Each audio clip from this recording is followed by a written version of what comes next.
और ये 2 मीटर कोई लॉन्ग बोर्ड पे रख करके इसको कैरी कर रहे हैं।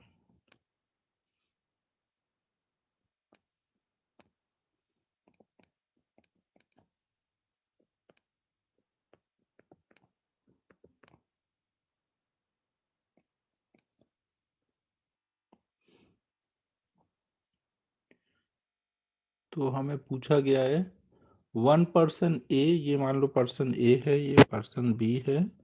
1 person A lifts with a force of 400 Newton.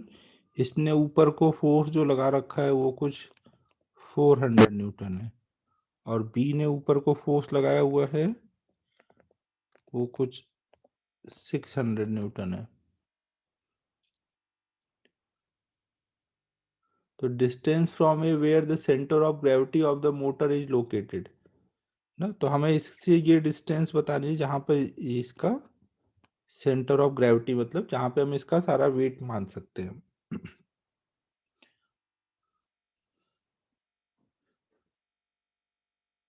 और देखो इसमें ये बोला गया है कि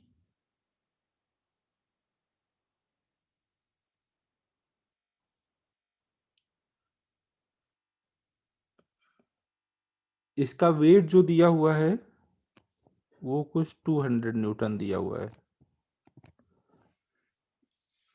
तो आप देखो यहाँ पर वेट इसी का दिया है ना, 2 people carry a heavy electric motor by a placing it on a board 2 metre long that weighs 200 newton.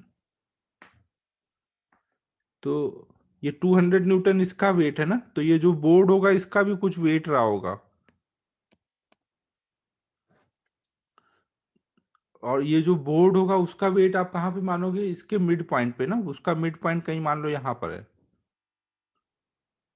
तो अगर हम लोग ट्रांसलेशनल इक्विलिब्रियम यूज करें, मान लो बोर्ड का मास कैपिटल एम है, तो हम लोग बोल सकते हैं जितना ऊपर को फोर्स होना चाहिए उतना ही नीचे को होना चाहिए। मोटर का वेट तो कितना है 200 न्यूटन, तो इसका ये जो आपका उठाया हुआ है बोर्ड जिसपे वो मोटर को रखा गया है उसका वेट कितना हो जाएगा, मोटर का वेट प्लस बोर्ड का वेट, ये सब किससे बैलेंस हो रहा है, जो ऊपर को टोटल फोर्स लग रहा है 400 प्लस 600, ये हमें 200 दिया हुआ है।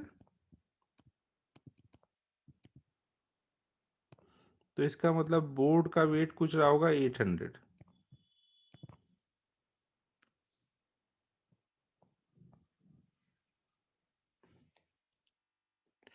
अब हमें देखो यहाँ पे बताना है कि ए पर्सन से इसकी डिस्टेंस कितनी है, ये जो मोटर रखा गया वो कितनी डिस्टेंस पर है ना, और ये जो मोटर बोर्ड होगा जिस पे रखा हुआ है ना, बोर्ड जिस पे रखा हुआ है उसका तो सेंटर ऑफ मास कहाँ होगा, मिड पॉइंट पर होगा ना। तो हमें ये डिस्टेंस निकालनी है ना। तो हम लोग कोई भी एक पॉइंट ले लेते हैं, मान लो हम यहाँ पे पॉइंट ले लेते हैं और इस पॉइंट के अबाउट इक्विलिब्रियम देखते हैं ना। इस पॉइंट के अबाउट अगर हम रोटेशनल इक्विलिब्रियम देखें तो हम क्या बोलेंगे, पॉइंट ए के अबाउट रोटेशनल इक्विलिब्रियम देख रहे हैं। पॉइंट ए के अबाउट जब रोटेशनल इक्विलिब्रियम देखेंगे तो यहाँ से जो फोर्स लग रहा है ना उसका टॉर्क तो 0 हो जाएगा, इसका टॉर्क आएगा 200 का, इसके वेट का टॉर्क आएगा 800 का, और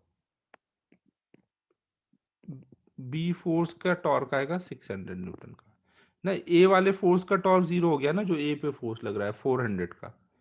ये दोनों मिलके इसको किधर रोटेट कराएंगे, 200 इसको इधर रोटेट कराएगा, 800 भी इधर रोटेट कराएगा क्लॉकवाइज ना, और 600 उसको एंटी क्लॉकवाइज रोटेट कराएगा। अगर हम इस पॉइंट के अबाउट टॉर्क देख रहे हैं तो समझ आ रहा है, मैं इस पॉइंट के अबाउट टॉर्क देख रहा हूँ।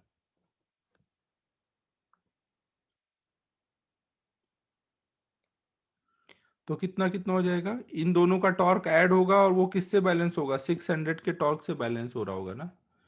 इसका टॉर्क कितना हो जाएगा 200 इंटू इसको कुछ हमने डी माना हुआ है ना, इंटू डी प्लस इसका टॉर्क कितना हो जाएगा 800।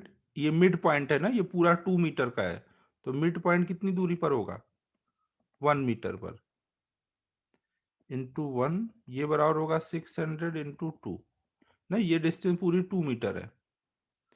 तो इससे ये कितना आ जाएगा, 2 × d, डबल जीरो सबसे कॉमन कर दिया है तो 12 - 8।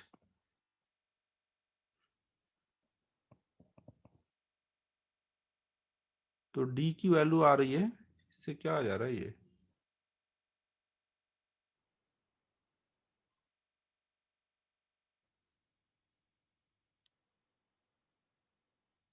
ये 4, तो इससे d की वैल्यू तो 2 आ जा रही है, ऐसा कैसे, क्या गड़बड़ हो गया।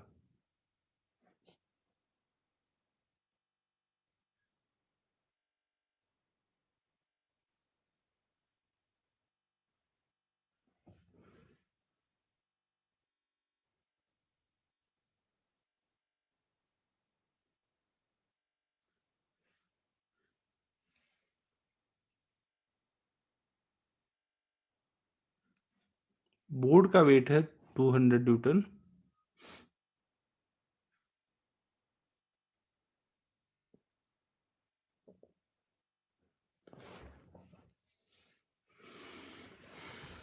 बोर्ड का अगर 200 होगा,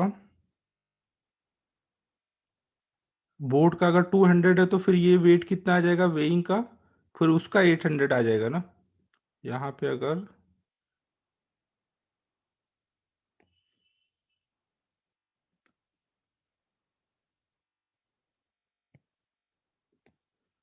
ये हमें निकालना है, ये 200 है तो ये आ जाएगा 800।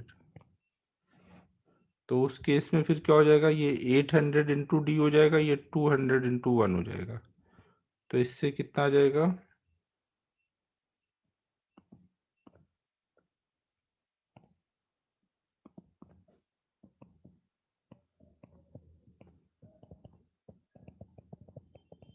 1.25। क्या आंसर दिया इसका, चेक करो एक बार। फिफ्थ का बी, हाँ ठीक है, फिफ्थ का बी। हाँ सही है श्रेयस ना। अगर हमें ब्लॉक का मान लो नहीं निकालना है तो हम ब्लॉक के अबाउट ही टॉर्क बैलेंस कर लेते हैं, उससे भी हो जाता ना। अगर मान लो आपको ये 200 ये नहीं निकालना होता, ये उल्टा है, ये 800 है, ये 200 है। अगर आपको इसका वेट नहीं निकालना है तो आप इस पॉइंट के अबाउट ही टॉर्क देख लेते हैं ना, तो ये फोर्स पता है, ये पता है, ये पता है, उससे भी आ जाता। फिफ्थ क्लियर सभी को।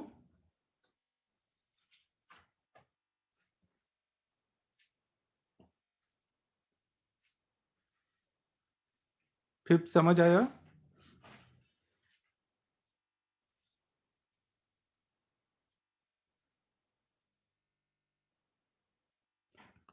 फिर नेक्स्ट फोर्थ। फोर्थ वाला तो प्रॉब्लम क्लास में किया था हम लोगों ने, सेम वैसे ही प्रॉब्लम है।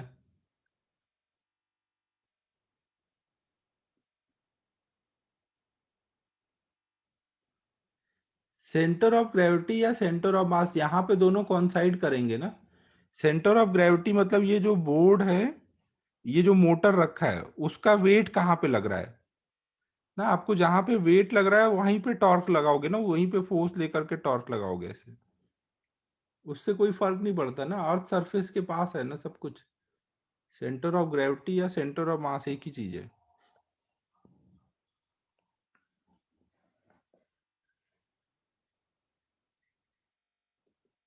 फोर्थ वाला तो क्लास में किया हुआ है, वो मत पूछो।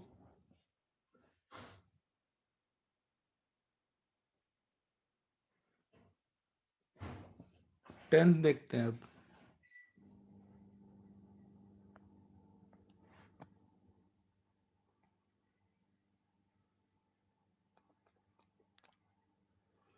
A step ladder consists of two halves hinged at the top and is connected by a tie rod that keeps the two halves from separating apart.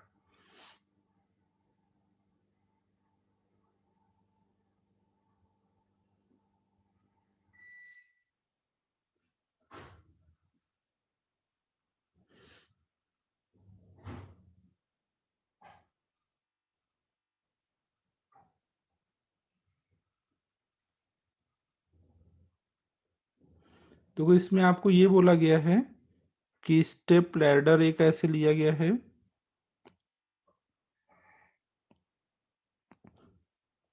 उसकी ये लेंथ एल जो है उसकी वैल्यू हमें दी हुई है, एल की वैल्यू है 2.5 मीटर, और इसके बीच में यहाँ पे इसके मिड पॉइंट पर एक ऐसे रॉड कनेक्ट की गई है। इस रॉड की लेंथ कुछ है, मान लो इसको कुछ एक्स या एक्स बोल देते हैं, ये एक्स की वैल्यू कुछ है 70 सेंटीमीटर। तो अभी कोई पर्सन यहाँ पे पहुंच गया है, कोई पर्सन यहाँ पे पहुंचा हुआ है, और ये लेंथ है इसकी 3L/5, यहाँ पे जहाँ पर वो है अभी वो 3L/5 पर है। तो यहाँ पे जब खड़ा है तो उस टाइम पे, और ये ग्राउंड स्मूथ है, तो अभी यहाँ पर इसमें कितना टेंशन आ रहा होगा ये बताना है हमें।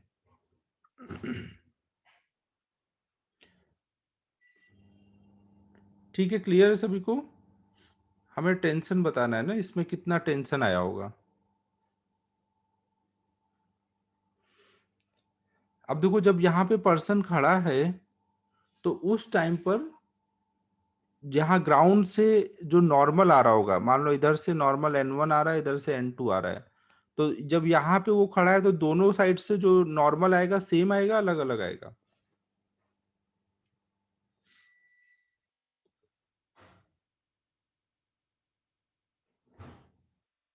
अलग अलग आएगा ना। जब इस साइड के पास है ना, इधर से दूर है, ये इधर के पास है, तो ज्यादा वेट इधर को लग रहा होगा ना, ये वाला वेट कम हो रहा होगा।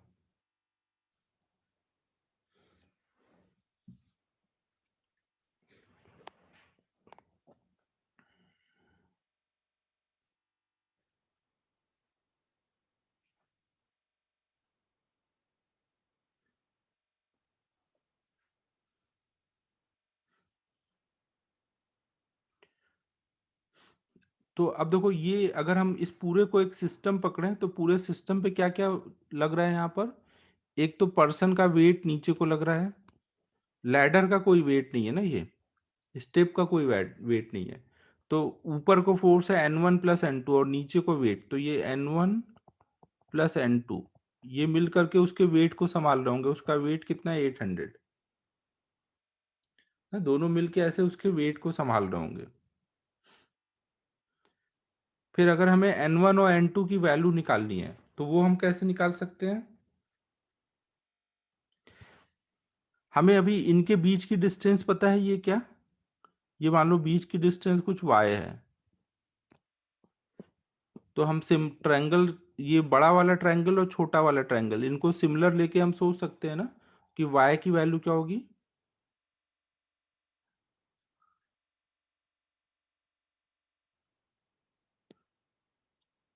ना, ये देखो, इसका मिड पॉइंट है ना, ये जो बड़े वाले ट्रायंगल और ये छोटे वाले ट्रायंगल में ये मिड पॉइंट पे कनेक्टेड है, ये L/2 है। तो बड़ी वाली साइड और छोटे वाली साइड का रेशियो 1:2 है, तो ये x है, तो ये कितना हो जाएगा? 2x ना, ये वाला साइड हमें पता है 2x है। फिर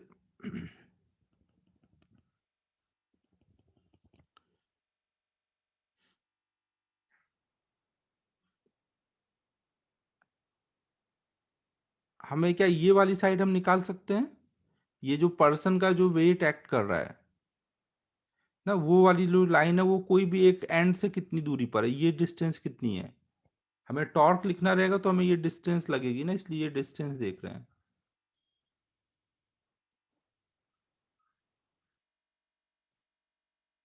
देखो, हमें पता है कि ये एंगल अगर कुछ हम थीटा ले लें, अगर हम ये एंगल थीटा ले लें तो हमें ये साइड पता है, ये साइड पता है ना। अगर हम ये थीटा लेते हैं, ये थीटा लेंगे तो ये यहाँ पे क्या हो जाएगा, अगर हमें कॉस थीटा लगाए यहाँ पर, तो कॉस थीटा कितना बोलोगे? ये साइड होगी x/2 ना, यहाँ से परपेंडिकुलर डाला हुआ है ना, ये साइड होगी x/2 डिवाइडेड बाई ये वाली साइड, ये साइड कितनी होगी? L/2 ना, ये पूरी लेंथ एल है और ये इसके मिड पॉइंट पे कनेक्टेड है, तो ये लेंथ कितनी होगी, L/2।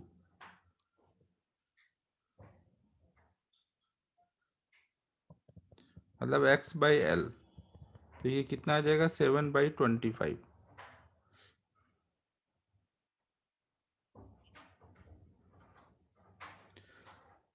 ना। अब अगर हम इस वाले ट्रायंगल में cos थीटा लगाएं, इस वाले ट्रायंगल में cos थीटा लगाएं, तो ये वाली साइड है 3L/5, तो ये वाली साइड कितनी हो जाएगी, ये कुछ मान लो z है, तो z की वैल्यू कितनी हो गई। अबे चवन, जहां पे भी एडवांस मैथमेटिक्स लगता है वहां पे तेरा फ्यूज उड़ जाता है। cos थीटा देख, cos थीटा कितना होता है, cos थीटा कितना होगा, एडजेसेंट साइड अपॉन में हाइपोटेन्यूस। ये साइड देख पूरी टू, ये कितनी दी है, x माना है हमने, तो ये आधा कितना होगा, x/2। और ये पूरी l है, ये मिड पॉइंट पे कनेक्टेड है, तो ये L/2 है। तो cos थीटा लगा दे, x/2 अपॉन में L/2, तो cos थीटा की वैल्यू आ गई। ये x और l दिया हुआ है। अब ये थीटा और ये थीटा तो सेम होंगे ना, करस्पॉन्डिंग एंगल है। तो अब हम यहाँ पे देखेंगे तो ये वाली साइड 3L/5 है और ये वाली निकालनी है, ये मान लिया कुछ z है ना, तो z की वैल्यू क्या हो जाएगी, ये हाइपोटेन्यूस इंटू कॉस थीटा ना, z यहाँ पे कितना होगा, 3L/5 इंटू कॉस थीटा। यहाँ हाइपोटेन्यूस कितना है, 3L/5, l की वैल्यू है 2.5, कॉस थीटा है 7/25। तो ये डेसिमल हटा देंगे, नीचे 10 आ जाएगा, 25 कट गया, 21/50। सही लिखा ना सब कुछ। तो हमें देखो ये वाला जेड मिल गया ना।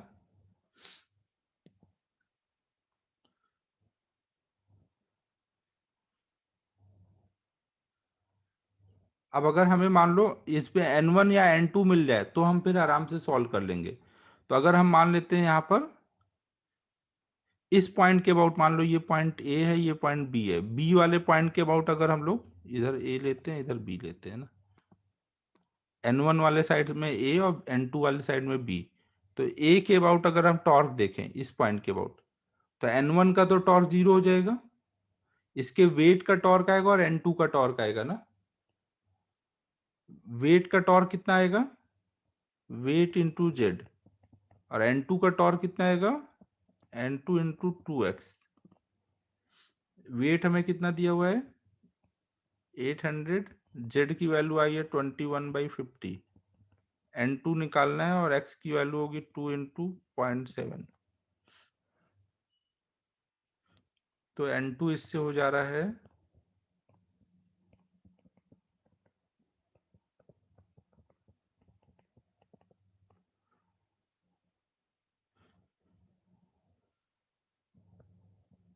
ये डेसिमल हटा देते हैं, ऊपर 10 मल्टीप्लाई कर देते हैं, ये कट हो जाएगा,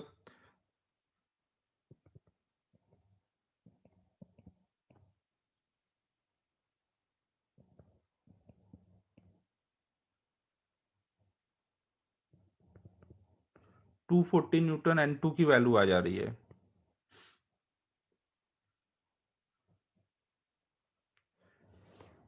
समझ आया कुछ क्या हो रहा है।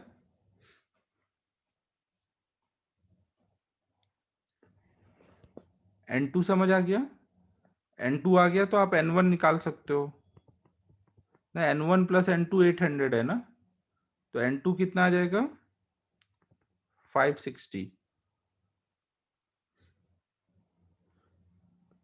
n1 n2 निकाला ना हमने अभी, यहाँ पे इसके नीचे वाले पॉइंट पे कितना नॉर्मल की वैल्यू है। अब टेंशन निकालने के लिए क्या करें, हमें इसमें मिड वाले में जो रॉड कनेक्टेड है वहां का टेंशन चाहिए। कोई बताएगा आप क्या कर सकते हैं n1 n2 निकालने के बाद।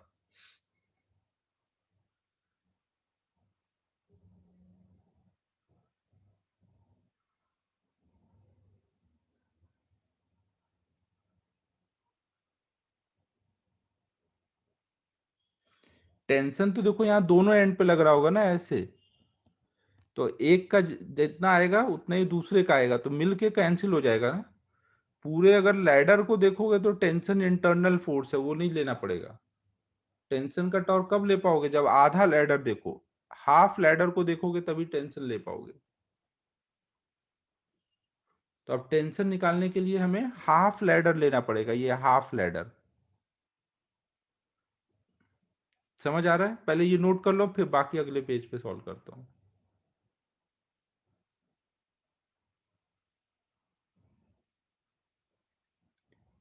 देखो जब हमने ये पूरे को सिस्टम लिया है ना, तो इस पे हमने एक्सटर्नल टॉर्क बैलेंस किया ना, यहाँ पे जो ये आपस में फोर्स लगेगा दोनों का, वो भी क्या होगा, इंटरनल फोर्स होगा। ये पहले नोट करो, फिर बताता हूँ अभी आगे।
चलो नेक्स्ट पेज पे।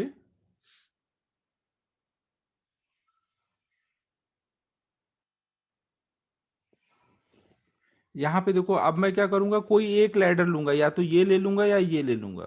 तो मेरे लिए ज्यादा इजी है ये लेना, क्योंकि इस पे पर्सन खड़ा है तो उसका वेट भी लेना पड़ेगा। तो मैं ये वाला पार्ट ले लेता हूँ। जब इस हाफ को लूंगा मैं, तो ये वाला हाफ यहाँ पे इस पे फोर्स लगा रहा होगा ना, और वो फोर्स हिंज की वजह से किधर भी लग सकता है ना, मुझे नहीं पता वो किधर लगेगा। लेकिन मैं क्या करूंगा, इसी पॉइंट के अबाउट टॉर्क बैलेंस करूंगा, तो हिंज का फोर्स जो भी एक दूसरे पे लग रहा होगा उसका टॉर्क जीरो हो रहा होगा। तो अगर मैं केवल अपर वाला ऐसे लेडर का एक हाफ ले लेता हूँ, तो इस पे फोर्स क्या क्या लग रहा है, यहाँ पे ऊपर को N2, मिड पॉइंट पे इधर को टेंशन T, और मैं इस पॉइंट के अबाउट टॉर्क देख रहा हूँ। तो जो भी दूसरा हाफ इस पे फोर्स लगा रहा होगा हिंज पे, उसका टॉर्क इस पॉइंट पे ही लग रहा होगा ना, उसका फोर्स, तो उसका टॉर्क जीरो हो जाएगा। इस हाफ पे केवल किसका किसका टॉर्क आएगा, टेंशन का आएगा और N2 का आएगा। कुछ चमक रहा है मैं क्या बोल रहा हूँ?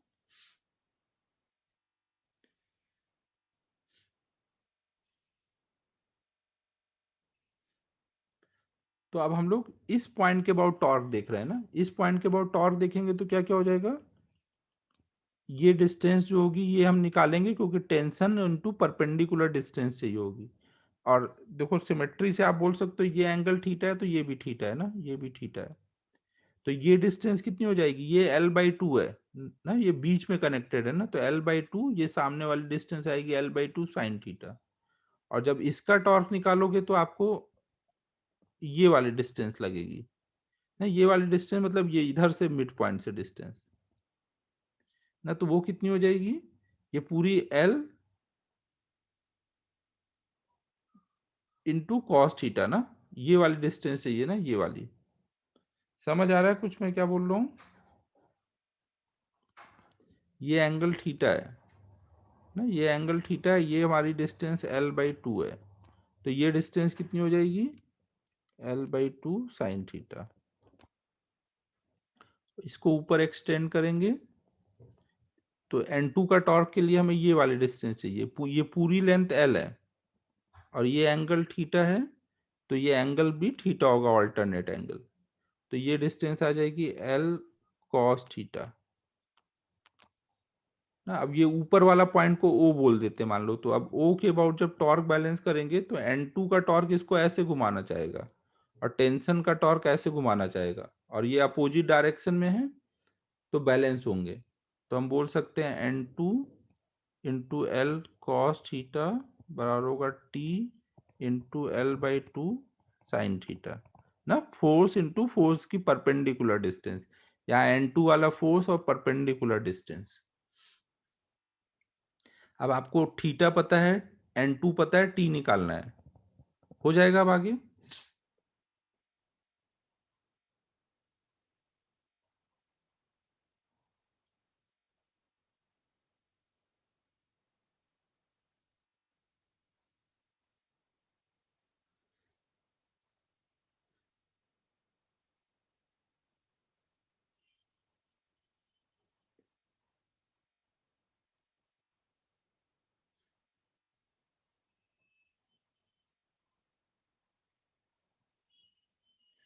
ठीक है, अब ये नोट कर लो।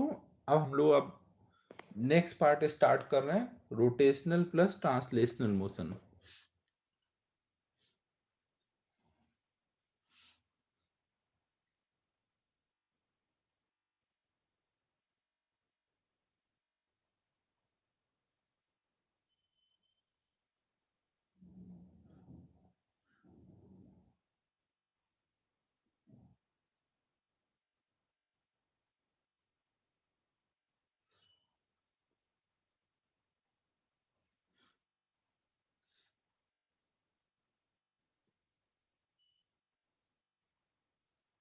नोट होने के बाद बोल देना।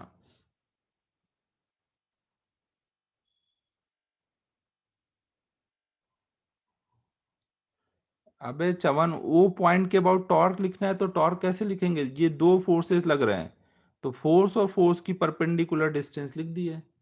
एक ऐसे रोटेट कराना चाहेगा, एक ऐसे रोटेट कराना चाहेगा। n2 के लिए ये परपेंडिकुलर डिस्टेंस होगी, टेंशन के लिए ये होगी परपेंडिकुलर डिस्टेंस।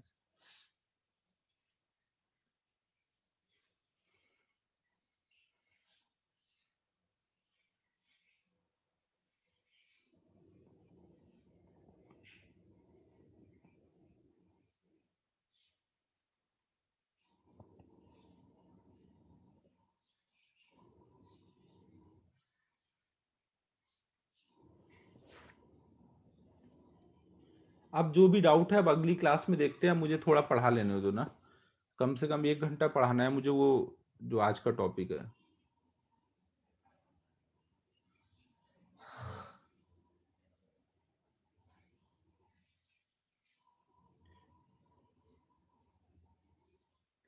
शेष वो पॉइंट ऑफ एप्लीकेशन, बस आपको पता होना चाहिए कि कैसे निकालते हैं ना। कोई भी एक पॉइंट लो, उसके बाद टॉर्क फाइंड करो, जीरो कर दो, तो उससे मिल जाता था।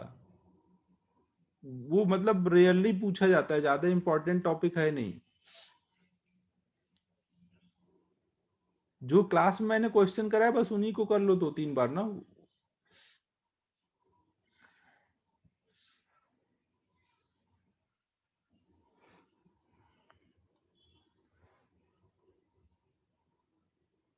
नहीं नहीं, कोई ऐसा एप्लीकेशन नहीं आएगा। अगर पूछा जाएगा पॉइंट ऑफ एप्लीकेशन तभी बताना रहेगा, अदरवाइज कोई और एप्लीकेशन नहीं है।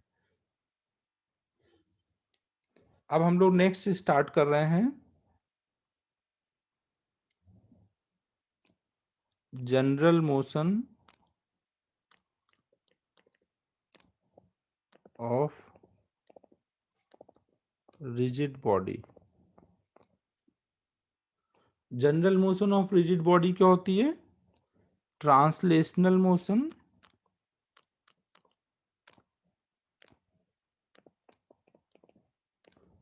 प्लस रोटेशनल मोशन का कॉम्बिनेशन।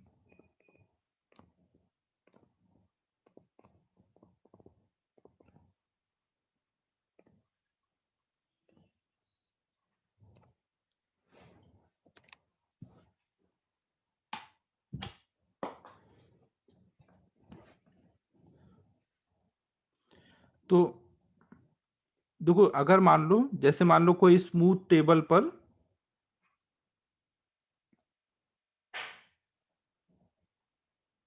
स्मूथ टेबल का आप टॉप व्यू देख रहे हो ना, उस पे आपने एक रॉड रखा ना, top view of smooth table है, और इसको आपने एक जगह से हिट कर दिया, तो हिट करने के बाद क्या होगा, जैसे यहाँ से हिट किया तो ये रॉड टेबल पे आगे जाएगा और साथ में रोटेट भी करेगा।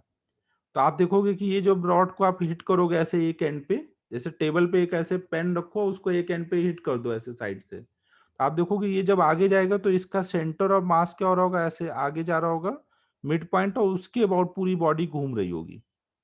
आप कोई पेन को रखो टेबल पे कहीं पे भी अपने आसपास, और साइड से हिट करो, देखो उसका जो मिड पॉइंट होगा वो सीधा जा रहा होगा और उसके अबाउट पूरी बॉडी घूम रही होगी। तो इस रॉड के मोशन को आप क्या इमेजिन कर सकते हो कि इसका मोशन दो पार्ट में हो रहा है। एक पार्ट क्या है, वो ट्रांसलेट कर रहा है, जितु जो सेंटर ऑफ मास की स्पीड है वही आप मान सकते हो कि हर पॉइंट की वहां पे स्पीड है, और दूसरा सेंटर ऑफ मास के अबाउट बॉडी पूरी घूम रही है कुछ ओमेगा से।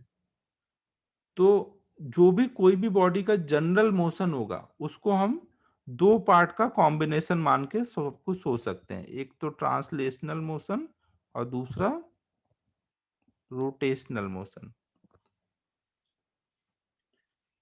हमेशा आपको ध्यान रखना है कि अगर आपने बॉडी को हिंज नहीं किया, जैसे रॉड को हिंज नहीं किया है, तो ये किसके अबाउट फ्री टू रोटेट होता है, सेंटर ऑफ मास से जो एक्सिस पास हो रहा होगा उसके अबाउट पूरी बॉडी घूमती है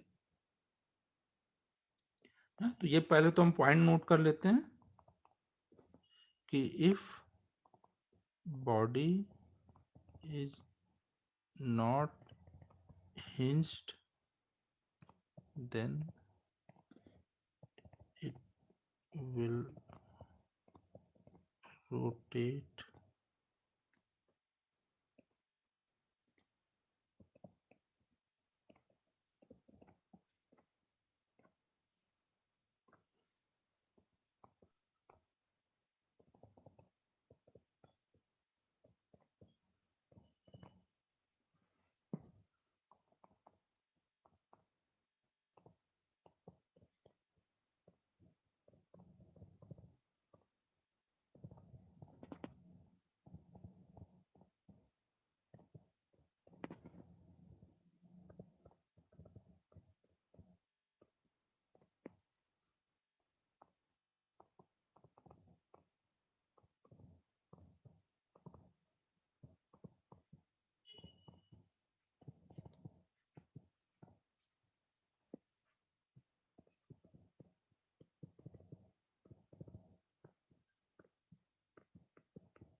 नोट करो यहां तक। कोई भी बॉडी अगर जनरल मोशन कर रही है तो उसको हम दो मोशन का कॉम्बिनेशन लेके सोचेंगे, translational motion plus rotational motion. जब ट्रांसलेशनल मोशन सोचेंगे, ये बॉडी केवल ट्रांसलेट कर रही है, उस टाइम पे हम रोटेशनल नहीं सोचेंगे ना। और जब रोटेशनल सोचेंगे तो उस टाइम पे ट्रांसलेशनल नहीं सोचेंगे, फिर बाद में हम दोनों को कंबाइन करके एक साथ कर लेंगे। जनरल मोशन को हमेशा हम कॉम्बिनेशन ऑफ टू मोशन लेके चलेंगे।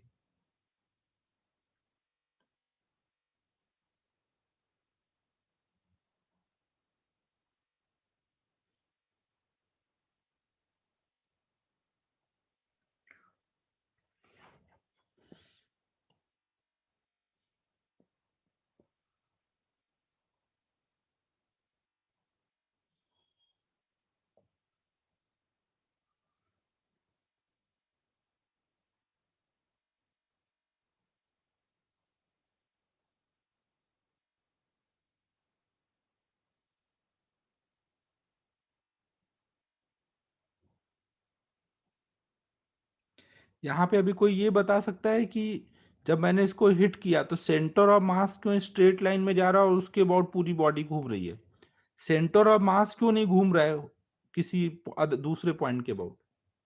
कोई बता सकता है कि ऐसा क्यों नहीं है कि मान लो ये एंड सीधे जा रहा है और एंड के अबाउट पूरी बॉडी घूम रही है, ऐसा क्यों हुआ कि सेंटर ऑफ मास ही सीधे जा रहा है और उसके अबाउट अबाउट पूरी बॉडी घूम रही है।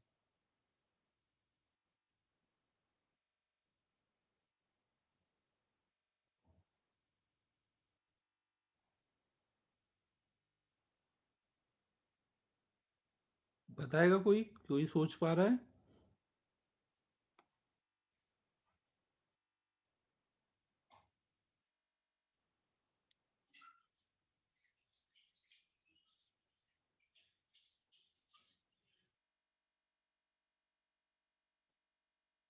पी मतलब मोमेंटम बोल लो।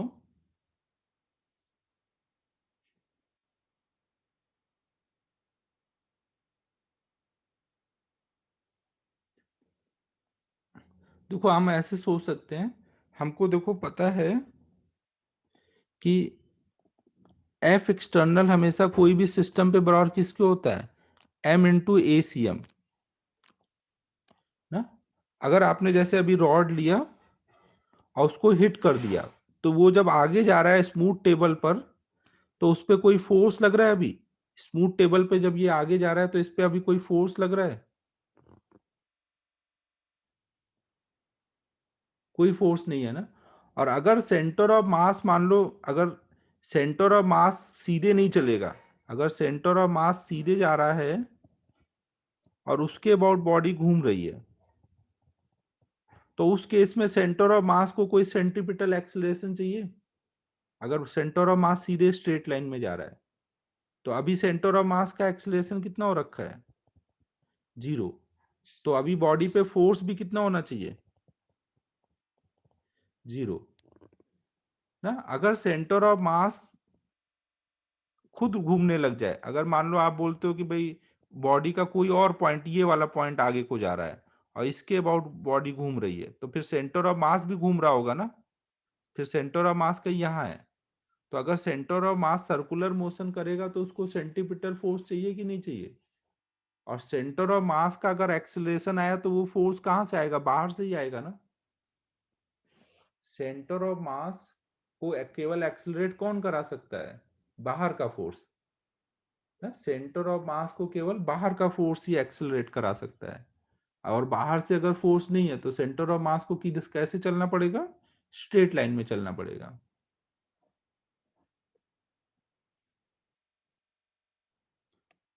ठीक है, सबको क्लियर हुआ क्या बोला मैंने। तो यहाँ पे ये पॉइंट मैं लिख देता हूं, if external force is 0, then center of mass can move only in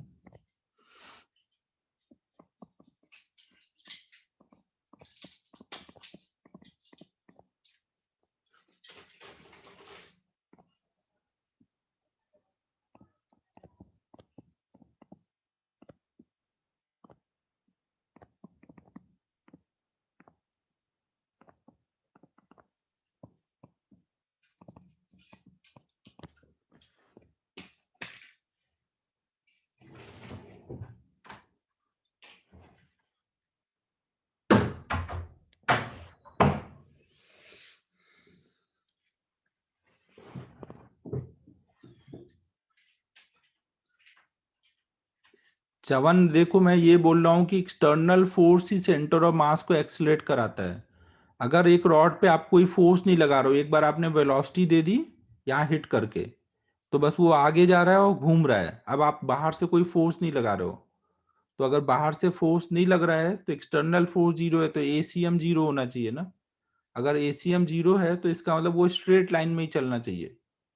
अगर वो सर्कल में घूमेगा सेंटर ऑफ मास, तो वहां पे क्या हो जाएगा, एसीएम आ जाएगा ना। एसीएम आएगा तो मतलब एफ एक्सटर्नल है, बट एफ एक्सटर्नल तो ही नहीं है।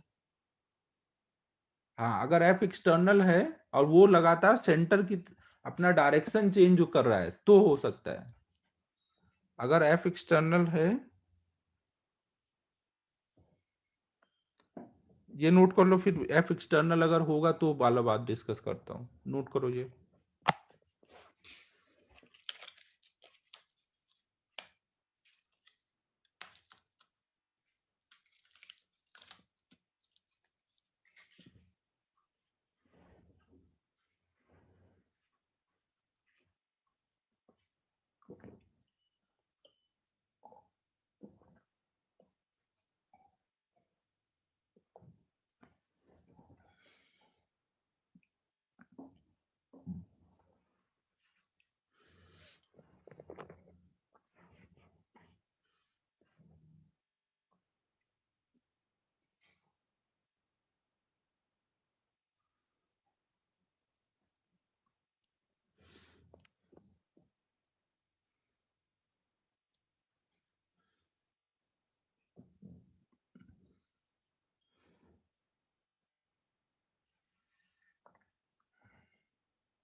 अगर मान लो ये रॉड है और इस पे हमने एक कांस्टेंट फोर्स लगा रहे हैं इस पे ना, एक कांस्टेंट फोर्स अगर हम इस पे हमेशा लगाएं तो उस केस में क्या होगा? क्या सेंटर ऑफ मास रोटेट करेगा या ट्रांसलेट करेगा केवल?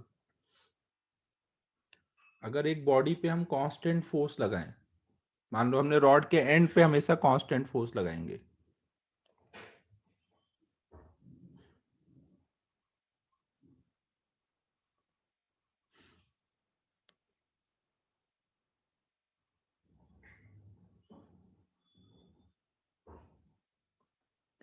देखो अगर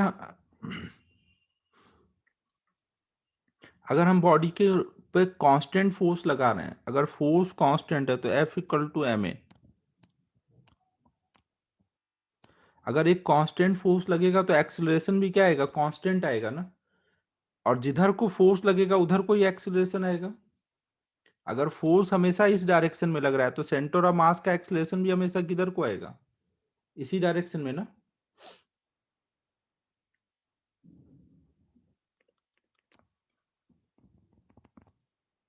तो इस टाइम पे जब आप कोई बॉडी पे कांस्टेंट फोर्स लगाते हो तो वहां पर क्या होता है? ये डायरेक्शन फिक्स हो जाएगा। तो सेंटर ऑफ मास का भी एक्सेलरेशन का डायरेक्शन फिक्स हो गया। तो सेंटर ऑफ मास वहां पे केवल ट्रांसलेट करेगा और उसके अबाउट बॉडी पे ये टॉर्क लगेगा इस फोर्स का, तो उसके अबाउट बॉडी घूमेगी। जैसे टेबल पे आप एक पेन रखो और उसको धीमे से एक एंड से खींचो, देखो क्या हो रहा होगा? आपको दिखेगा कि मिड पॉइंट आगे जाएगा, उसके अबाउट पूरी बॉडी घूमती दिखेगी। टेबल पे पेन रखो, धीमे से फिंगर से फोर्स लगाओ साइड से,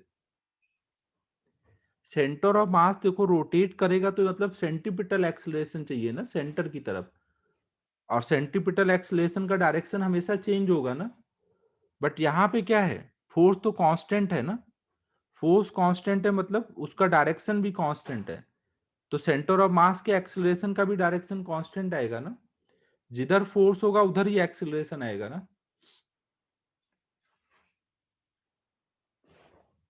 अगर सेंटर ऑफ मास के अबाउट पूरी बॉडी घूमेगी कोई और पॉइंट के अबाउट, मान लो ये पॉइंट आगे जा रहा है, इसके अबाउट बॉडी घूम रही है, तो सेंटर ऑफ मास को फिर इधर को एक्सेलरेशन चाहिए होगा ना, अगर वो ऐसे जा रहा है, ऐसे घूम भी रहा है तो। हाँ, तो मतलब यही है कि अगर बॉडी हिंज नहीं है ना, अगर बॉडी हिंज नहीं है और आप उस पे कांस्टेंट फोर्स लगाओगे या फिर केवल वेलोसिटी दे दोगे जैसा यहाँ पे था, तो उसमें हमेशा क्या होगा? सेंटर ऑफ मास केवल ट्रांसलेट करेगा और पूरी बॉडी उसके अबाउट ही रोटेट करेगी। समझो, अगर बॉडी हिंज नहीं है तो हमेशा सेंटर ऑफ मास क्या करेगा? ट्रांसलेट करेगा और उसके अबाउट पूरी बॉडी घूमेगी। हाँ, इफ एफ इज कांस्टेंट। अगर एफ लगातार अपना सेंटर ऑफ मास को सेंटीपिटल फोर्स दे पा रहा है तो वहां पे पॉसिबिलिटी है घूमने की ना। वो रिजिड मोशन में वो ऐसा केस नहीं मिलेगा आपको। हमेशा ऐसा ही केस मिलेगा, कोई फोर्स लग रहा है तो सेंटर ऑफ मास ट्रांसलेट कर रहा होगा, उसके अबाउट अबाउट पूरी बॉडी घूम रही होगी ना। तो ये पॉइंट हम लोग नोट कर लेते हैं। पीछे मैंने यहाँ नोट किया था ना, यहाँ पे मैंने ये नोट कर दिया है ना कि if body is not hinge then it will rotate about centre of mass and centre of mass will translate ना। ये दोनों केस कवर कर रहा है, फोर्स लग रहा है या नहीं लग रहा है, दोनों केस को।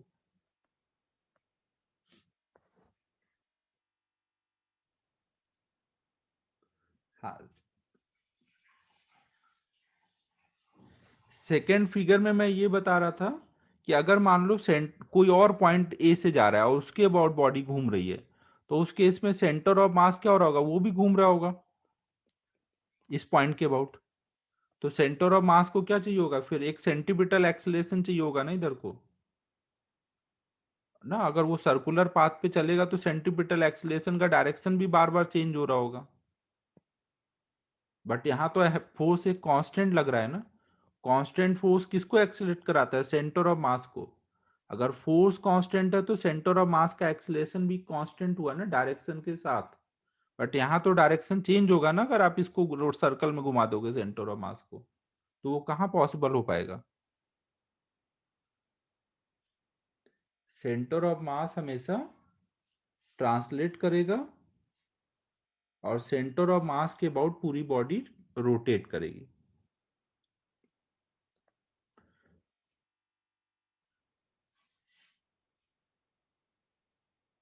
हाँ रोटेशनल मोशन है, लेकिन बाहर से फोर्स सेंटर ऑफ मास के अबाउट अगर बॉडी घूम रही है तो उसके लिए क्या बाहर से कोई फोर्स की जरूरत है? सेंटर ऑफ मास का एक्सेलरेशन एक्सटर्नल फोर्स पे डिपेंड करता है ना। हमें सेंटर ऑफ मास को सर्कुलर मोशन नहीं कराना है।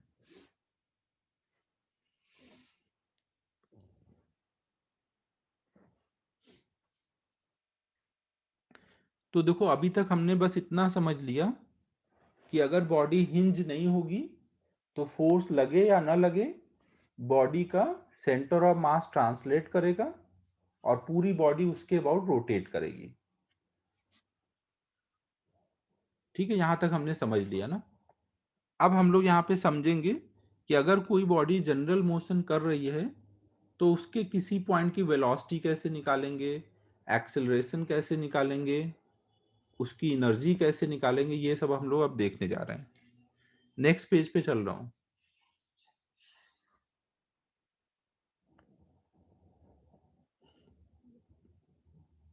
तो अब हम लोग नेक्स्ट देख रहे हैं। हाँ, सेंटर ऑफ मास तभी रोटेट करेगा जब पूरी बॉडी को आप कहीं पे हिंज कर दो, कहीं पे फिक्स कर दो ना। आपने जैसे इसको कहीं फिक्स कर दिया और फिर घुमा रहे हो तो सेंटर ऑफ मास घूम पाएगा ना। अगर हिंज नहीं है तो नहीं पॉसिबल होगा।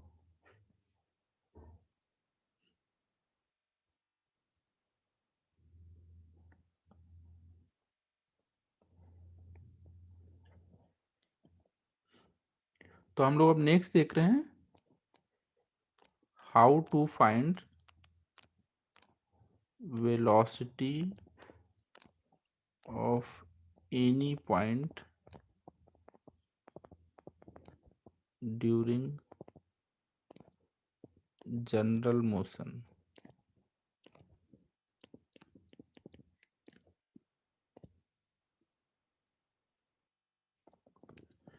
मतलब कोई मान लो बॉडी है कोई भी आर्बिट शेप की, ये आगे को जा रही है, मान लो इसके सेंटर ऑफ मास आगे को जा रहा है VCM से और इसके अबाउट पूरी बॉडी ओमेगा से घूम रही है? कोई बॉडी जनरल मोशन कर रही है। अब इस पे अगर हम कोई पॉइंट ले लेते हैं, मान लो कोई पॉइंट ले लिया P, सेंटर ऑफ मास को हम लोग बोल रहे हैं C। तो अब हम कोई इस पे पड़ने वाले पॉइंट की वेलोसिटी कैसे निकाल सकते हैं? तो आपको इस पे कुछ भी निकालना होगा तो हमेशा आप इसको क्या कंसीडर करोगे? आप इसको दो मोशन का कॉम्बिनेशन लेके सोचोगे। एक जिसमें ये बॉडी केवल ट्रांसलेट कर रही है और दूसरी इसमें ये बॉडी सेंटर ऑफ मास के अबाउट रोटेट कर रही है। तो इस पॉइंट P की दो वेलोसिटी आएंगी। अगर केवल बॉडी को आप पूरी बॉडी को केवल ट्रांसलेट कराओगे तो हर पॉइंट की वेलोसिटी क्या आएगी?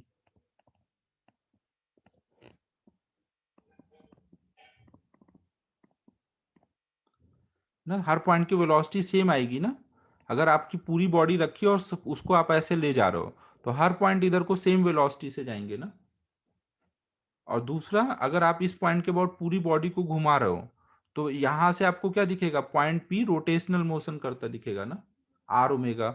पॉइंट P की वेलोसिटी क्या दिखेगी? आर ओमेगा ना। तो इसका मतलब क्या हो जाएगा? पॉइंट P की एक तो वेलोसिटी हो जाएगी ट्रांसलेशनल मोशन की वजह से VCM, और दूसरी रोटेशनल मोशन की वजह से आर ओमेगा। अगर ये मान लो पॉइंट P से यहाँ तक की डिस्टेंस कुछ R है तो R इंटू ओमेगा, और डायरेक्शन किधर होगा? पॉइंट P को इससे मिलाने वाली जो लाइन होगी वो रेडियस है ना, तो रेडियस से 90 डिग्री पे टेंजेंशियल डायरेक्शन में आर ओमेगा। तो पॉइंट P की नेट वेलोसिटी कितनी होगी?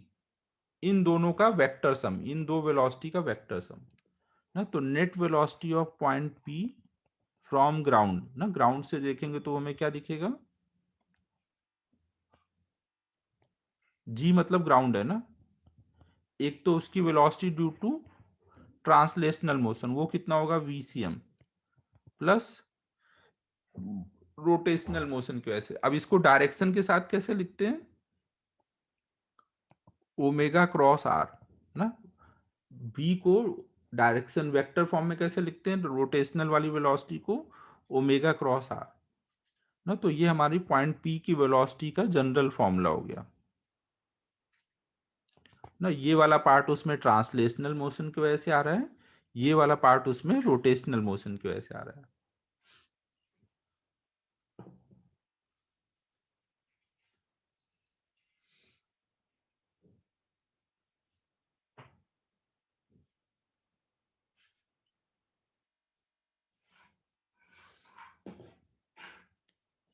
नोट कर लो इसको।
अगर इस टाइम पे आपको मोमेंटम पूछा जाए सिस्टम का, तो सिस्टम का मोमेंटम बराबर होता है सेंटर ऑफ मास के मोमेंटम।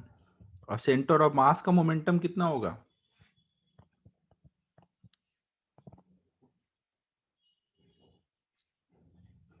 ये वी सी एम लिखा है ना, हर जगह वी सब्सक्रिप्ट में सी एम लिखा हुआ है। यहाँ पे पी ऑब्लिक जी लिखा है, velocity of point P with respect to ground. यहाँ पे पी ऑब्लिक जी लिखा है, ये सी एम है। सिस्टम का कभी भी मोमेंटम लिखना होगा तो किसका मोमेंटम लिखोगे? सेंटर ऑफ मास का। और सेंटर ऑफ मास तो क्या हो रहा होगा? ट्रांसलेट कर रहा है, तो उसका बस वही एम इंटू वीसीएम लिख देना है।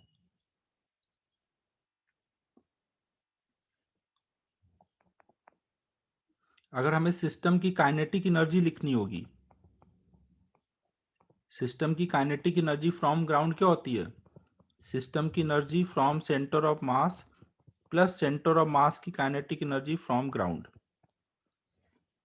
तो एक्चुअल में देखोगे तो यहां पर ये वाला जो पार्ट है, सेंटर ऑफ मास की काइनेटिक एनर्जी फ्रॉम ग्राउंड, ये एक तरह से ट्रांसलेशनल मोशन वाली एनर्जी होगी। और सेंटर ऑफ मास से सिस्टम को देखोगे तो वो घूमता दिखेगा, तो रोटेशनल एनर्जी है ये वाला पार्ट। तो कभी भी एनर्जी लिखना है तो आप क्या करोगे? उसकी rotational energy plus translational energy का सम लिखोगे। या कभी भी कोई जनरल मोशन करने वाली बॉडी की एनर्जी लिखनी है, तो ये वाला जो पार्ट होता है सेंटर ऑफ मास के रिस्पेक्ट में एनर्जी, मतलब वो जो रोटेट हो रहा है वो वाली एनर्जी। और सेंटर ऑफ मास की एनर्जी फ्रॉम ग्राउंड, तो वो जो सेंटर ऑफ मास आगे ट्रांसलेट कर रहा है, पूरी बॉडी आगे ट्रांसलेट हो रही है, तो ये वही वाली एनर्जी दिखेगी। तो मतलब ट्रांसलेशनल और रोटेशनल का सम लिखना रहेगा ना। रोटेशनल एनर्जी कितनी होगी? हाफ आई, आई किसके अबाउट लोगे? सेंटर ऑफ मास के अबाउट ना। और half M V C M का स्क्वायर।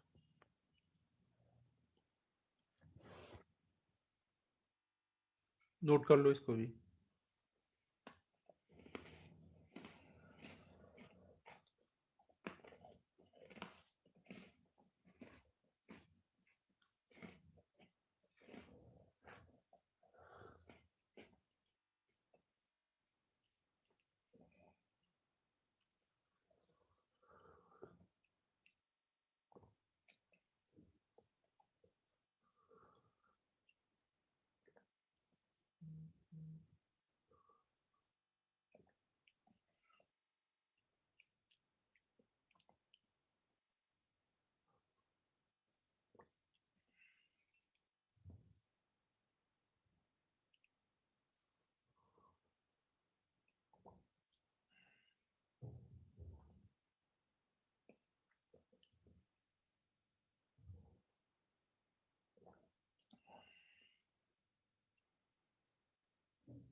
पॉइंट पी का मोमेंटम पूछा तो पी की वेलोसिटी निकाली है आपने ना।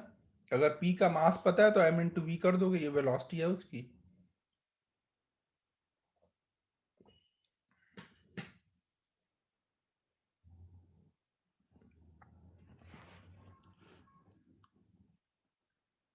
हमेशा ध्यान रखो जनरल मोशन मतलब कुछ भी ऐसा नया नहीं है ना, बस आप उसको दो मोशन का कॉम्बिनेशन बना के इजिली सोच सकते हो। जब ट्रांसलेशनल सोचो तब रोटेशनल मत सोचो, जब रोटेशनल सोचो तब ट्रांसलेशनल नहीं। फिर दोनों के वजह से रिजल्ट लिख लो, फिर दोनों को कंबाइन करके टोटल रिजल्ट बता दो।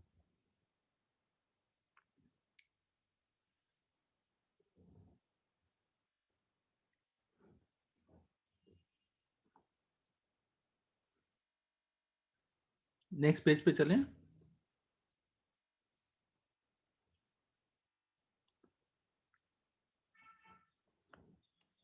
अब नेक्स्ट हम लोग देख रहे हैं जनरल मोशन के टाइम पर किसी भी पॉइंट का एक्सेलरेशन कैसे फाइंड करेंगे। तो नेक्स्ट है हाउ टू फाइंड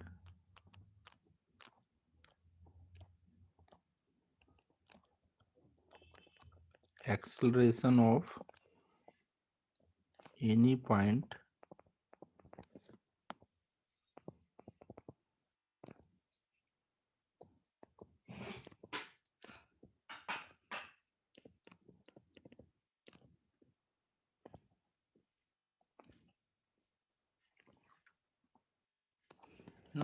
सपोज कोई बॉडी है, उसका सेंटर ऑफ मास आगे कोई एसीएम से जा रहा है, ये बॉडी अल्फा से घूम रही है ना। तो अब इसका हम कोई भी टाइम पे एक्सेलरेशन कैसे फाइंड करेंगे। तो फिर से हम वैसे ही सोचेंगे, हम सोचेंगे कि बॉडी में दो टाइप के मोशन हो रहे हैं, एक तो ट्रांसलेशनल मोशन जिसकी वजह से हर एक पॉइंट आगे को एसीएम से जा रहा है, और दूसरा सेंटर ऑफ मास के अबाउट पूरी बॉडी घूम रही है। सेंटर ऑफ मास के अबाउट पूरी बॉडी घूम रही है, कुछ ओमेगा होगा कुछ अल्फा होगा। तो अब इस पे अगर हम कोई भी पॉइंट पी लेते हैं ना, कोई भी पॉइंट अगर हमने पी लिया, तो इस पॉइंट पी का एक्सेलरेशन जो होगा वो एक तो ट्रांसलेशनल मोशन की वजह से होगा और दूसरा रोटेशनल मोशन की वजह से होगा, है कि नहीं ना, दो रीजन से होगा।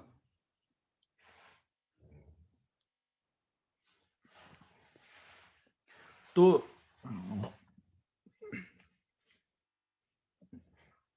एक्सेलरेशन ऑफ पॉइंट पी अगर हम लिखेंगे तो एक्सेलरेशन ऑफ पॉइंट पी क्या क्या होगा, acceleration of point P due to translational motion plus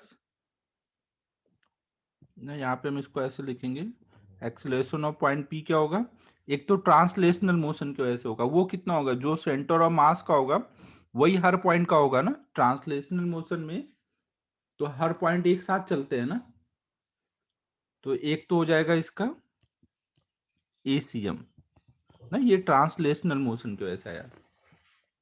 फिर रोटेशनल मोशन की वजह से, रोटेशनल मोशन की वजह से कितना बोलोगे,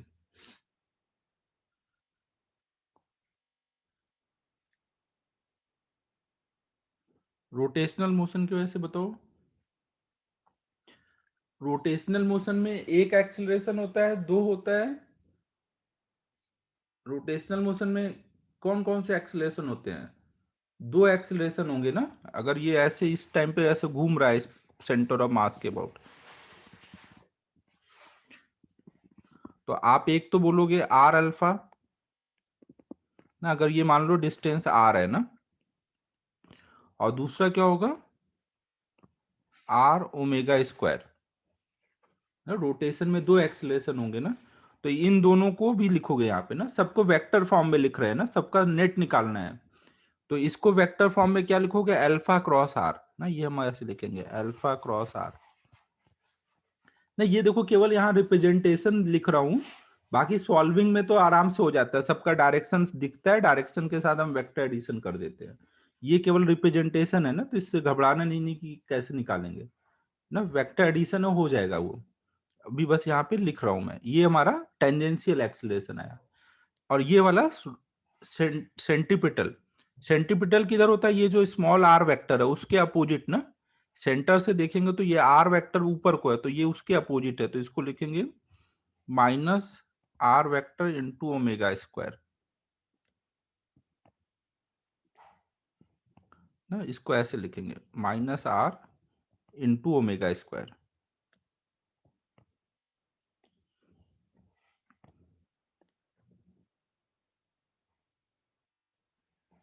सलोनी ये देखो हमने वेक्टर फॉर्म में पढ़ा हुआ है कि जैसे हमें कोई पॉइंट की वेलोसिटी निकालनी है तो वो ओमेगा क्रॉस आर होता है, v equal to R omega को वेक्टर फॉर्म में ऐसे लिखते हैं, टेंजेंशियल एक्सलेशन को वेक्टर फॉर्म में अल्फा क्रॉस आर लिखते हैं।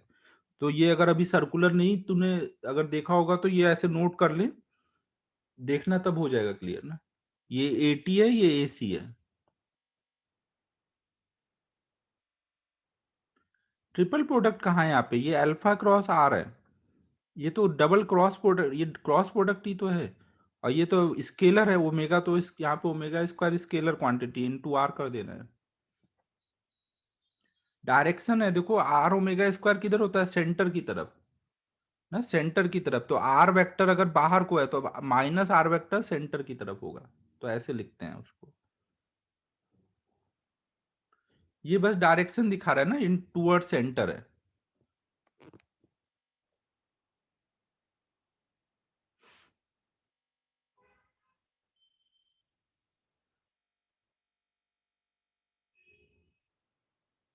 कोई भी चीज अगर सर्कुलर मोशन कर रही है, कोई पार्टिकल सर्कल में जा रहा है, उसका आर ये है, तो उसका centripetal acceleration minus R omega square लिखते हैं ना, क्योंकि आर क्या होता है, जिधर से सेंटर से देख रहे हो तो बाहर को वेक्टर, तो माइनस आर ओमेगा स्क्वायर अंदर को होगा।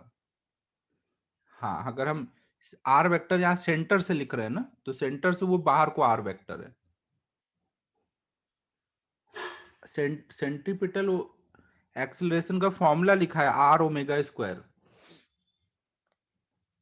अबे श्रेयस बहुत पिटेगा, फॉर्मूला भी भूल गया आर ओमेगा स्क्वायर। अभी मैं इस पे क्वेश्चन कराऊंगा ना तो आप समझ जाओगे कैसे ऐड करना होता है ना, अभी आप बस लिख लो।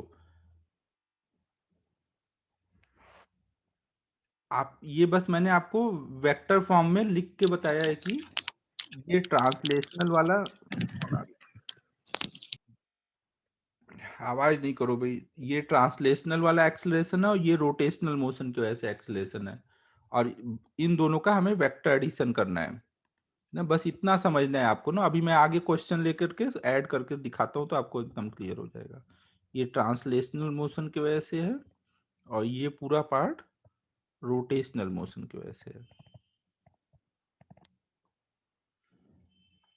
रोटेशनल में दो एक्सेलरेशन होते हैं इसलिए दो लिखे हुए हैं, तो अभी हम लोग कोई क्वेश्चन करेंगे तो उसमें समझ आ जाएगा ना। ये तो जनरल बस लिखा हुआ है, क्वेश्चन में समझ आएगा कि कैसे कैसे ऐड करते हैं। ये नोट कर लो, फिर प्रॉब्लम करते हैं तो हो जाएगा क्लियर।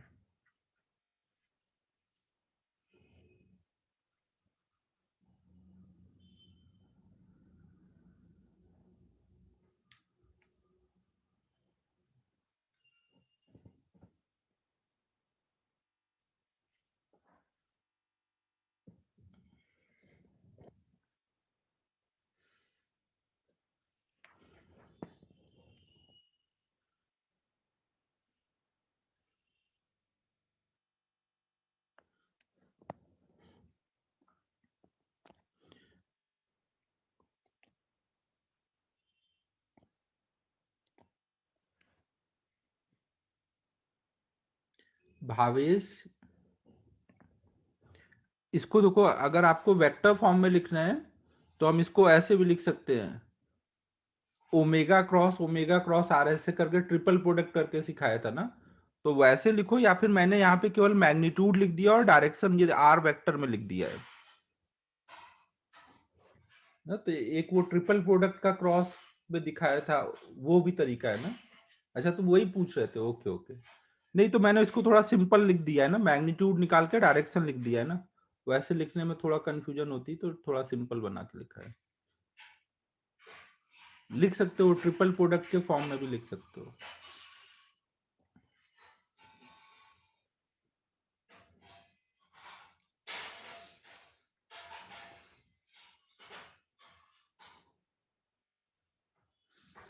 नहीं नहीं चवन, जो मैं बोल रहा हूँ बस उतना लिख। एक तो वैसे ही ये सब टफ चल रहा है, तो उसको और टफ बनवाएगा। सिंपल बनाने दे मुझे।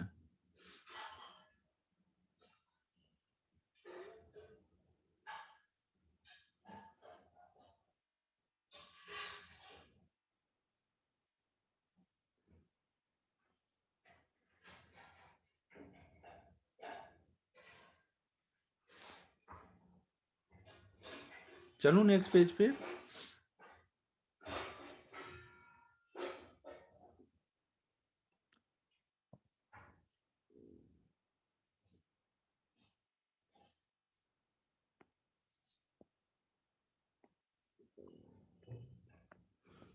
तो अब देखो, जैसे मान लो कोई प्रॉब्लम में, मान लो एक कोई डिस्क है, वो कहीं सरफेस पे ऐसे रोल करके आगे को जा रहा है। इसकी स्पीड कुछ v है, इसका सेंटर आगे को कुछ v से जा रहा है, और सेंटर के अबाउट ये पूरी व्हील जो है ओमेगा से घूम रही है। और ओमेगा की वैल्यू अगर है कुछ, मान लो v/r, जहां r इसका रेडियस है।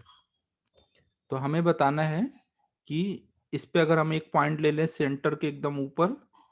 एक मिनट, थोड़ा डायग्राम सही से बनाओ।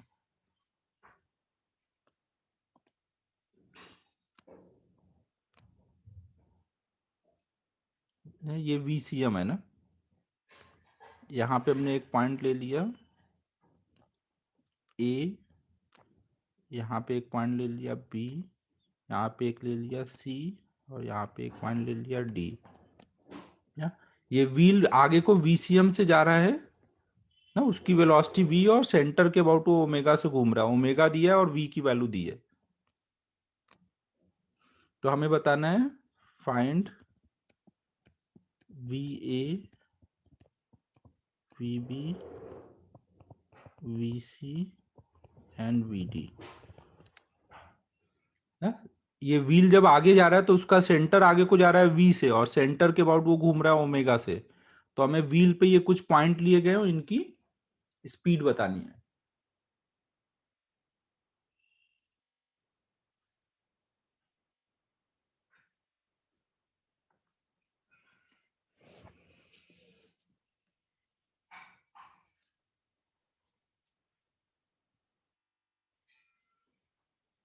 ट्राई करो सभी।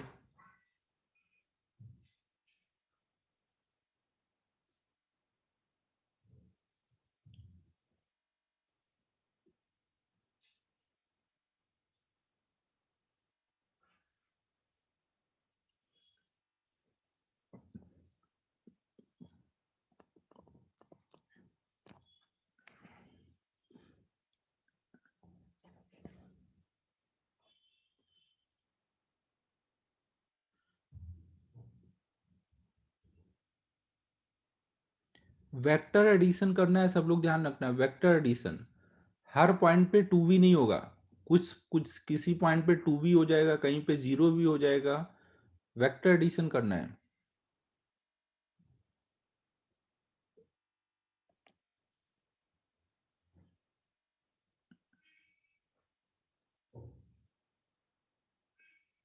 Very good Prathamesh.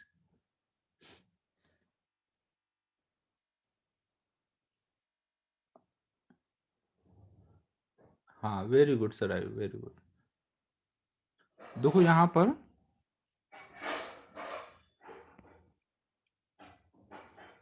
आप इसको दो मोशन का कॉम्बिनेशन लेके सोच सकते हो ना।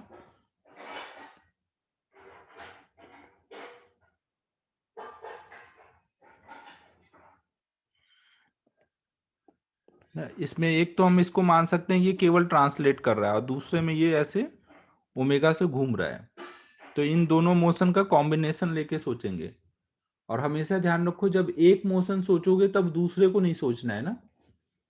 तो अगर केवल ट्रांसलेशनल मोशन सोचोगे तो हर पॉइंट क्या हो रहा होगा, आगे को ट्रांसलेट कर रहा होगा ना। अगर सेंटर आगे को v से जा रहा है तो हर पॉइंट आगे को v से जा रहा होगा ना। हर पॉइंट आगे को v से जा रहा होगा। और रोटेशन जब सोचोगे तो अब ट्रांसलेशनल नहीं सोचना है। अगर कोई चीज रोटेट कर रही है तो हर पॉइंट की स्पीड क्या होगी, r ओमेगा टेंजेंशियल डायरेक्शन में। तो यहाँ का टेंजेंशियल इधर आएगा ना, यहाँ का टेंजेंशियल नीचे को आएगा। यहाँ का टेंजेंशियल इधर को आएगा और यहाँ का टेंजेंशियल ऐसे ऊपर को जाएगा। तो अब आप हर जगह, अब जैसे इस पॉइंट की स्पीड बतानी है तो इन दोनों का वेक्टर एडिशन, इस पॉइंट की स्पीड बतानी है तो इन दोनों वेलोसिटी का वेक्टर एडिशन, ना यहाँ के लिए इन दोनों का वेक्टर एडिशन, ऐसे करना है। तो अब जब हम पॉइंट ए का देखेंगे तो पॉइंट ए का कितना हो जाएगा, और आर ओमेगा की वैल्यू देखो कितनी लिखोगे, आर इंटू ओमेगा दिया है ना, omega equal to V by R, तो ये वैल्यू डाल दोगे तो वी ओमेगा इंटू आर को क्या लिख सकते हो, आर ओमेगा की जगह वी डाल सकते हो ना, तो मतलब ये भी वी है, ये भी वी है। तो पॉइंट ए की स्पीड जब निकालोगे तो वो कितना आएगा, एक तो ट्रांसलेशनल मोशन की वजह से v और एक रोटेशनल मोशन की वजह से v, और दोनों सेम डायरेक्शन में है, v और v मिलके कितना हो जाएगा 2v। समझ आ रहा है सभी को?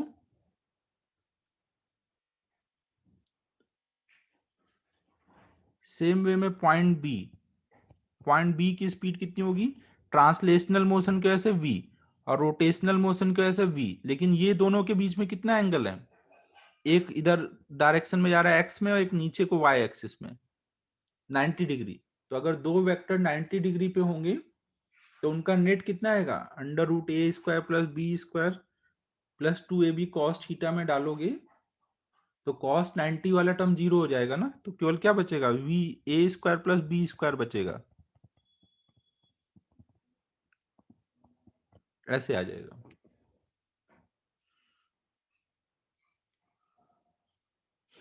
ना।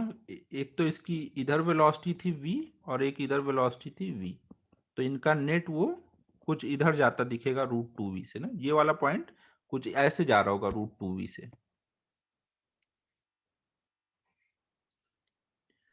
श्रेयस, जो डेली लाइफ में आप देखते हो वही चीज ये हम लोग पढ़ रहे हैं ना, डेली लाइफ में जो तुम्हें दिखता था अब तक सही नहीं दिखता था, अब सही दिखेगा ये पढ़ने के बाद। पूरा मुझे पढ़ा लेने दो, फिर तुमको समझ आएगा कि डेली लाइफ में जो हम देखते थे वो एक्चुअल में जो ये हम पढ़ रहे हैं वही दिखता है। थोड़ा सा पेशेंस रखो, अभी समझ आ जाएगा ना। जल्दीबाजी नहीं करो ना, जो हम लोग यहाँ पे लिख रहे हैं वही डेली लाइफ में होता है ना।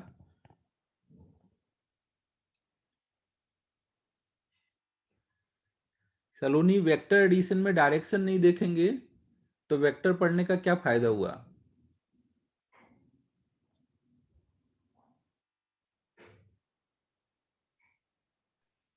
सलोनी, वेक्टर एडिशन का मतलब बता। 5 + 3 8 होता है, ये तो बचपन में ही पढ़ लिया था। अब अगर वेक्टर एडिशन पढ़ने के बाद भी 5 + 3 8 ही लिखना है। नहीं नहीं, देख सलोनी, एक तो अपन का क्या होता है कि आईजे में लिख दें या फिर हम नेट निकाल करके वो मैग्नीट्यूड बता दिया यहाँ पर है, यहाँ मैग्नीट्यूड बताया, डायरेक्शन अलग से बता दिया है। यहाँ पे दो वेक्टर थे, इनका एडिशन किया, वेक्टर एडिशन, और उसको मैग्नीट्यूड बताया, डायरेक्शन अलग बताया। आप इसको ऐसे भी लिख सकते हो, V I cap minus V J cap, ऐसे भी लिख सकते हो ना, ये वी आई कैप और ये वाला माइनस वी जे कैप, वो भी वेक्टर एडिशन ही है। समझ रही है सलोनी क्या बोल रहा हूँ, दोनों तरीके कर सकते हैं ना। अच्छा अच्छा, तूने बोला डायरेक्शन नहीं लेंगे इसलिए मैंने बोला। अबे कल्पेश, इसमें क्या बताऊं, पॉइंट बी की दो वेलोसिटी है, एक इधर को और एक इधर को ना, आर ओमेगा मतलब वी। अब दो वेक्टर का वेक्टर एडिशन करना है, 90 डिग्री पे वेक्टर है, तो अब कर ले ऐड, वेक्टर इसीलिए पढ़ा था ना आज के लिए ही।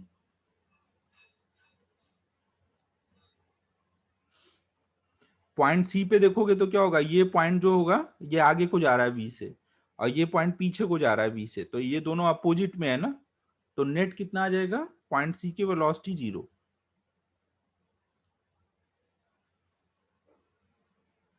और पॉइंट डी की वेलोसिटी, पॉइंट डी पे क्या हो रहा है, एक तो इधर को v से जा रहा है और एक ऊपर को v से जा रहा है, तो दो वेक्टर हैं, एक इधर को और एक इधर को, तो इन दोनों का नेट जो होगा कुछ इधर को आ जाएगा √2v। पॉइंट डी ऐसे कुछ जाता दिखेगा इस डायरेक्शन में।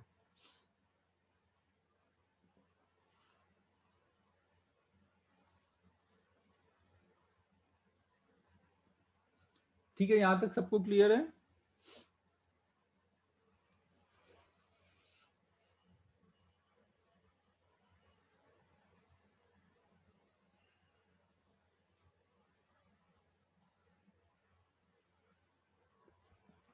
अगर डिस्क का मास कुछ m हो तो इस डिस्क की काइनेटिक एनर्जी कितनी बोलोगे? Kinetic energy due to translational motion और kinetic energy due to rotational motion. तो ट्रांसलेशनल मोशन की वजह से कितना आ जाएगा? हाफ एम वी स्क्वायर ना। जब ट्रांसलेशनल सोचेंगे तो रोटेशनल नहीं, केवल बॉडी आगे जा रही है। अगर बॉडी आगे जा रही तो क्या लगाओगे? Half M V square. फिर केवल रोटेशनल, हाफ आई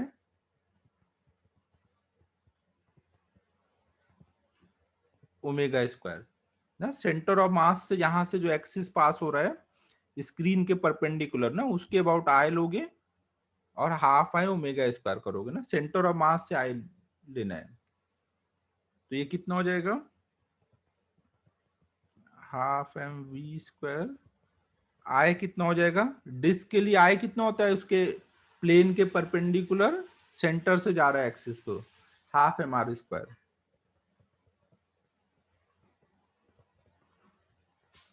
ना। ओमेगा की जगह हम लोग यहां से डाल देंगे वी बाई आर का स्क्वायर, तो आर स्क्वायर कट जाएगा, ये 1/4 एम वी स्क्वायर आ जाएगा।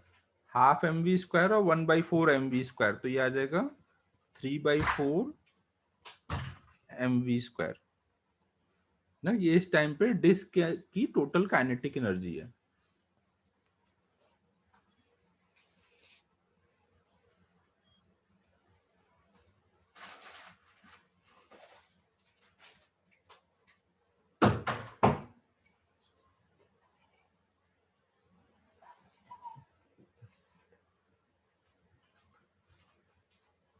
हाँ श्रेयस बोलो डाउट। सर हम डेली लाइफ में जो व्हील्स देखते डेली लाइफ में कोई क्वेश्चन नहीं, डेली लाइफ का अभी पूरा मुझे पढ़ा लेने दे, फिर कोई तुझे डाउट रहेगा ही नहीं। अभी अपन पूरा पढ़े नहीं है ना। हो। ओके।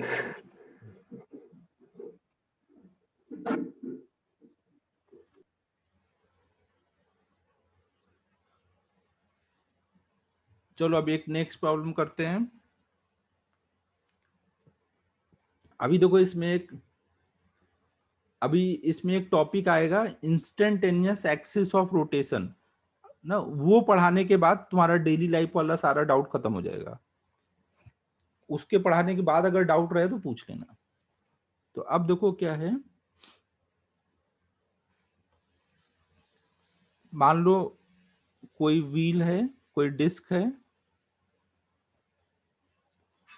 वो ऐसे कहीं रोड पे आगे को जा रहा है और उसके सेंटर ऑफ मास का एक्सेलरेशन दिया है कुछ ए, और ये अल्फा से घूम रहा है, और अभी इस इंस्टेंट पे इसका एंगुलर स्पीड भी ओमेगा दिया हुआ है ना। सेंटर ऑफ मास के अबाउट अल्फा से घूम रहा है।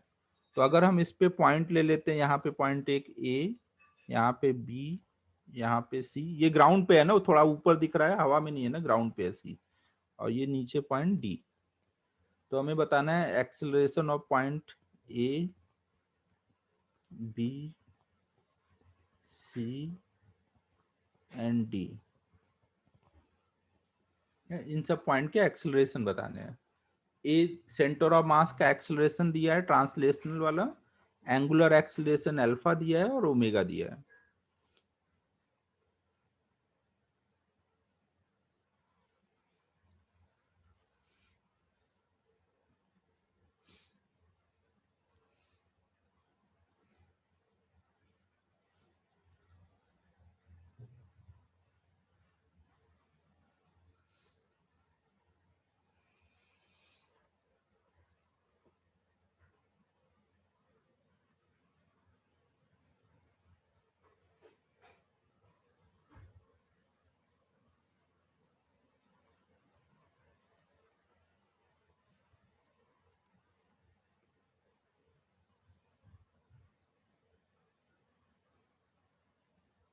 5 मिनट ही बचा हुआ है। नहीं कोई रिलेशन नहीं है, ऐसे ही लिखना है सिंबल्स में। 5 मिनट ही बचा हुआ है तो मैं कर देता हूँ, सबको पता है, सब कर तो लोग ही ना, बस रोटेशन और ट्रांसलेशनल का कॉम्बिनेशन लेके करना है ना।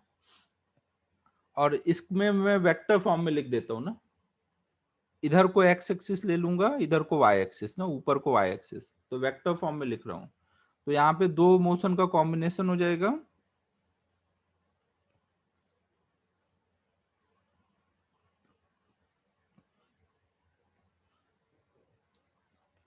एक तो ट्रांसलेशनल मोशन की वजह से हर पॉइंट आगे को ए से जाता दिखेगा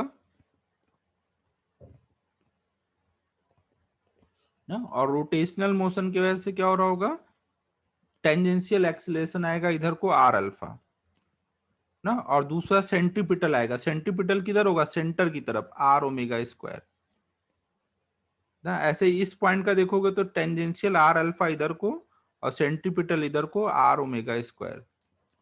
ऐसे इस पॉइंट का देखोगे तो टेंजेंशियल इधर को आर अल्फा और सेंट्रीपिटल इधर को आर ओमेगा स्क्वायर। इस पॉइंट का इधर को आर अल्फा और इधर को R omega square. A B C D, A B C D. तो पॉइंट ए का जब हम एक्सेलरेशन लिखेंगे तो आप देखो, आप यहाँ पे ए और आर अल्फा एक ही डायरेक्शन में है ना, ए और आर अल्फा एक ही डायरेक्शन में, और आर ओमेगा स्क्वायर वहां पे 90 डिग्री पे ना, निगेटिव आई एक्सिस में। तो आप इसको क्या लिख सकते हो, A plus R alpha I cap और minus R omega square J cap ना, नीचे को था ना इसलिए निगेटिव आई एक्सिस में है। अगर जरूरत होगी तो आप इसका मॉड लेकर के बता सकते हो मैग्नीट्यूड कितना है। ठीक है, समझ लो। पीछे देखो इसी चीज को हम लोगों ने वेक्टर फॉर्म में लिखा था, वही मैं बोल रहा था, जब आएगा सिचुएशन तो आप समझ जाओगे क्या करना है ना। वो पीछे सिंबल में थोड़ा अजीब लगता है कि क्या कर रहे हैं, बट सिचुएशन आएगी तो समझ आ जाएगा। बी का एक्सेलरेशन देखो, बी का क्या होगा, इधर को ए है और आर ओमेगा स्क्वायर अपोजिट में है। तो अगर मान लो कोई एक बड़ा है, ए बड़ा है आर ओमेगा स्क्वायर से, तो नेट इधर को कितना आ जाएगा, A minus R omega square, ये एक्स एक्सिस में आ जाएगा, A minus R omega square I cap, और ये आर अल्फा नीचे को है तो इसको माइनस जे कैप लिख देंगे। ऐसे पॉइंट सी का लिखेंगे, पॉइंट सी में ए और आर अल्फा अपोजिट में है, तो अगर मान लो ए बड़ा है आर अल्फा छोटा है, कोई एक को बड़ा लिख करके लिख देंगे आई कैप, और ये आर ओमेगा स्क्वायर ऊपर को है तो plus R omega square J cap. Point D का एक्सलेशन, ए इधर को है और आर ओमेगा स्क्वायर इधर है, ये दोनों वेक्टर ऐड हो जाएंगे और ये वाई एक्सिस में है, तो ये हो जाएगा A plus R omega square I cap plus R alpha J cap. ठीक है, सबको क्लियर है। जनरल मोशन में हम कैसे किसी भी पॉइंट की वेलोसिटी, एक्सेलरेशन और काइनेटिक एनर्जी निकालते हैं, ये निकालना सबको समझ आ गया होगा।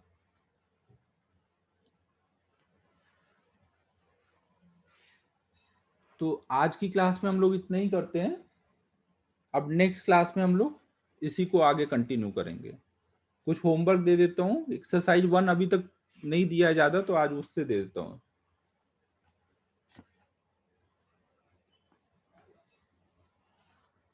थैंक्स भावेश, अगर तुझे रोटेशनल इजी लग रहा है तो मतलब मेरे में टैलेंट बहुत है।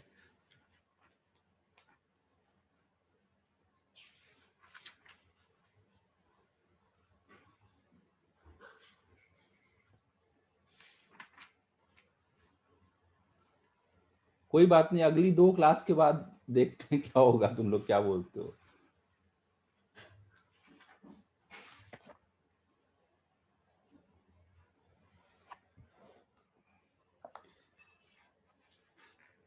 ये एक्सरसाइज 1 में कहां तक होमवर्क दिया है अभी तक,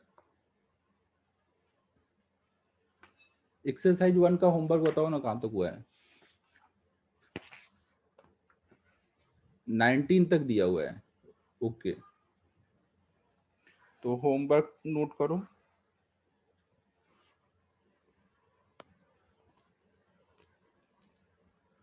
एक्सरसाइज 1 क्वेश्चन नंबर 20 से लेकर के 23 तक और आगे 24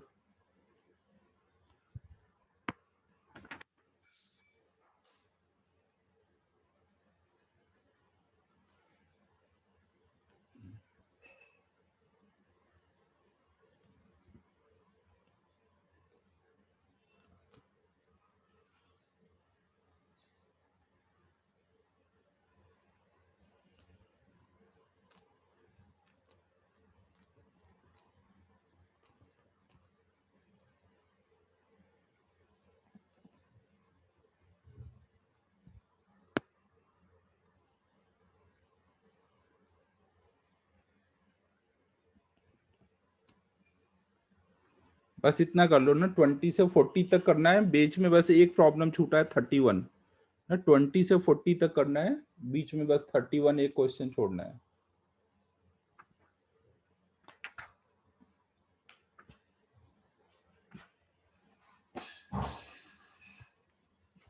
ठीक है बच्चों, फिर नेक्स्ट क्लास में मिलते हैं। होमवर्क अच्छे से कर लेना। क्लोज कर रहा हूँ अब। Bye everyone.